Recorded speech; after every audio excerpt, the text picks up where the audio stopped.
பதின்ம வயதில் படை சேர்த்து இளம் பருவம் முதலே தலைமைத்துவ வேட்கை கொண்டு சமுதாய வளர்ச்சிக்காக விளைச்சல் மண்ணில் எழுந்து ஒரு எழுச்சி நாயகனின் கதை. தான் ஸ்ரீ சோமசுந்தரம் என்று சொன்னாலே அது ஒரு வரலாறு.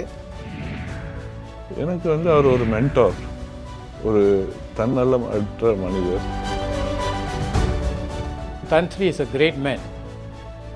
ஆயிரக்கணக்கான தோட்டத் தொழிலாளர்களின் வாழ்வை உயர்த்திய ஒரு தலைவரின் நினைவூட்டல். தான் ஸ்ரீ டாக்டர் K.R. சோமசுந்தரம்.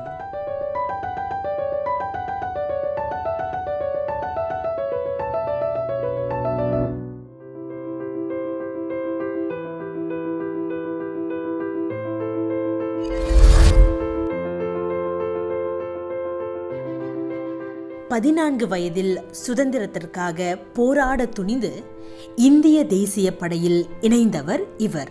15 வயதில் 5 மொழிகளில் ஆளுமை திறனால் மரியாதை பெற்று துணை தளபதியாக பயிற்றுவிப்பாளராக உயர்ந்தார். அவரோட அர்ப்பணிப்பு, எந்த வேலை செஞ்சாலும் துல்லிதமாக தெளிவாக செய்கிற ஒரு ஆற்றல் கொண்ட ஒரு மனிதர். Nationalist thinking. தான் ஸ்ரீ அவர்களை பொறுத்தவரையில் கல்வி என்பது தனிமனித வாழ்வாதாரம் மட்டுமல்ல, அது ஒரு சமூகத்தின் வெளிச்சம். இளம் வயதிலேயே தமிழ் பள்ளிக்கு நிதி திரட்டும் குழு செயலாளராக பொறுப்பேற்றது முதல் தோட்ட மேலாளராக இருந்தபோது மதுக்கடைகளை மூடிவிட்டு அதற்கு பதிலாக நூலகத்தை தொடங்கியது வரை இளமை பருவத்திலேயே கல்விக்கு அவரின் தொண்டு ஆரம்பமானது. அவர் அன்றைக்கு இந்த நாட்டு செனட்டில் இருந்தார். நான் சொல்கிறது 69 அவர் இருந்திருக்காரு. 72 கண்டினியூ பண்ணும்போது நான் அந்த தோட்டத்தில் தலைமை குமாஸ்டாக இருக்கும்போது அவரோட அந்த 750 வெளி வரும். அன்றைக்கு 750 அரசாங்கம் கொடுக்குது, அது எனக்கு வேணாம் அப்படின்னு அங்கே உள்ள பள்ளிகளுக்கு கொஞ்சம் கொஞ்சமாக எல்லாத்தையும் பிரித்து அனுப்புறது நான் தான் செஞ்சேன். அதிலிருந்து எனக்கு அவர் மேலே ஒரு பெரிய மரியாதை. தலைமை அவரது இயல்பும் அரசியல் அவரது பயணமும் ஆனது.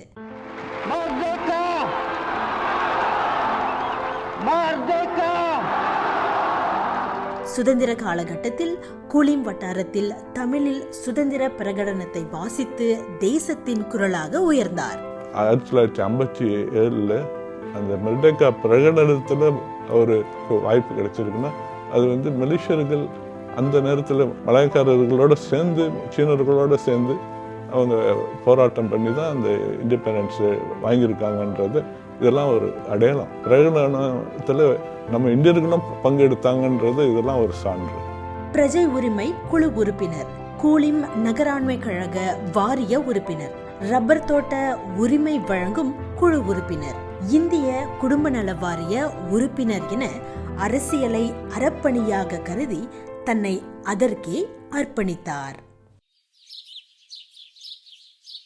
1960ஆம் ஆண்டில் தோட்ட துண்டாடலால் திண்டாடிய தோட்ட தொழிலாளர்களை காப்பதற்கான உருவான கூட்டுறவு சங்கத்தில் தானும் இணைந்து பலரை சேர்த்தார் தான் ஸ்ரீ அவர்கள்.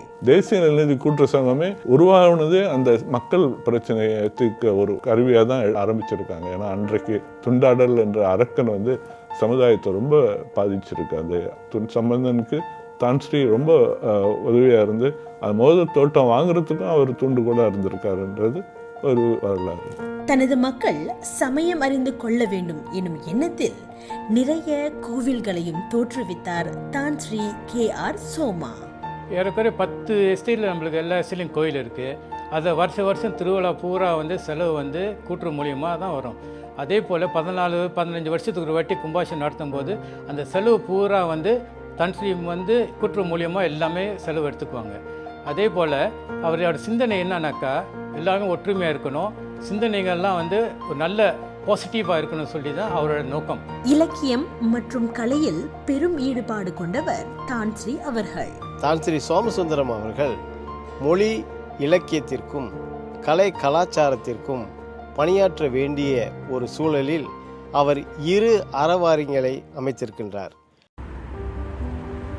சங்கத்தின் முதல் சுய கட்டிடமான இருமாடி அலுவலகத்தில் இருந்து பின்னர் 5 மாடி, இறுதியில் 28 மாடி கொண்ட விஸ்மா துன் சம்பந்தன் வரை அனைத்தும் அவரது உழைப்பின் சாட்சிகள். விஸ்மா சம்பந்தனில் அமைந்திருக்கக்கூடிய தான் ஸ்ரீ சோமா மண்டபம் என்பது தமிழர்களுக்கென்று சுதந்திரமாக வரப்போவ இங்கே நிகழ்ச்சி நடத்துவதற்கு இதுதான் ஒரு சிறந்த மண்டபமாகவும் இருக்கின்றது. இந்த மண்டபத்தை பல இயக்கங்களுக்கு தான்ஸ்ரீ அவர்கள் இலவசமாகவே நிகழ்ச்சிகள் நடத்த உதவி செய்கின்றார்கள். இன்னும் சொல்ல போனால் இந்த நாட்டிலே மிக சிறந்த நல்ல தலைமுறை உருவாவதற்கும் இது பயனாக அமையும் என்றுதான் சொல்ல வேண்டும். ஒரு நாட்டின் வளர்ச்சியில் சுதந்திரம் என்பது தொடக்க புள்ளி மட்டுமே. உண்மையான சமுதாய வளர்ச்சி என்பது தன்னலமற்ற மனிதர்களின் செயல்களிலும் சேவைகளிலும் தான் வெளிப்படுகிறது. அப்படிப்பட்ட தரமான மனிதர்கள் தலைவர்களாகும் பொழுது ஆயிரக்கணக்கான மக்களின் வாழ்வு மேன்மை அடைகிறது. தரம் வாய்ந்த மனிதர்கள் ஆவோம், தலைவர்கள் ஆவோம், தலைமுறை காப்போம்.